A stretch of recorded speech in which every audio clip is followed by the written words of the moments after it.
যদি কোনো ভাবে বিজেপি 2026-এ পাওয়ারে এসে যায়, 48 ঘন্টার মধ্যে টিএমসি উইল বি ওভার। ছেড়ে দেবে লোক পার্টি। আরে ভাই, ওই পার্টির লোকে শুধু পয়দা ছাড়া আর কোনো কারণে করে?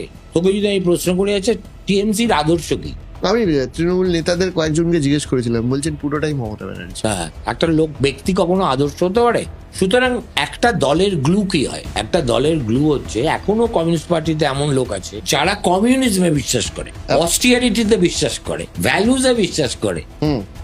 এছাড়া কিসে বিশ্বাস করে? মাল তোলা ছাড়া। অনেকে বলে আমি নাকি মমতার নাম অগ্নিকন্যা দিয়েছি, উনি বলে না, আমি পটুয়াপাড়ার অগ্নিকন্যা লিখেছি। অগ্নিকন্যা, বাংলার অগ্নিকন্যা এই অভিধা আমি দিইনি। যারা খাদ্য দপ্তরে চাকরি পেয়েছে, আরো বিভিন্ন জায়গায় চাকরি পেয়েছে, পুলিশ টুলিশ নাকি তাদের বাড়িতে থাকে, তাদের কম্ব। আমার সব, I have taken no favour from any political leader. যারা বলছে they are all agenda driven, আমার তো কোনো এজেন্ডা নেই। My agenda is only my accountability to what I think is the truth. আমার কোনো দলের সঙ্গেও এজেন্ডা নেই, আমার কোনো নেতার প্রতিও কোনো আনুগত্য নেই।